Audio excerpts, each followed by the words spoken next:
দুর্দান্ত একটি পমফ্রেট মাছের রেসিপি। মাছগুলোকে প্রথমে নুন, হলুদ ও সর্ষের তেল মাখিয়ে ভেজে নিতে হবে।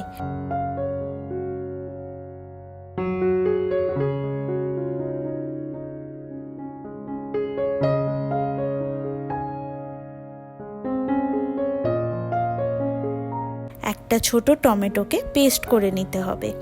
তারপর ওই মাছ ভাজার তেলে কালো জিরে, টমেটো বাটা, কাঁচা লঙ্কা, রসুন বাটা, নুন, আদা বাটা, হলুদ গুঁড়ো, লঙ্কার গুঁড়ো, জিরে গুঁড়ো, ধনে গুঁড়ো ও স্বাদ মতো চিনি দিয়ে ভালো করে কষিয়ে জল দিয়ে ঢাকা দিতে হবে।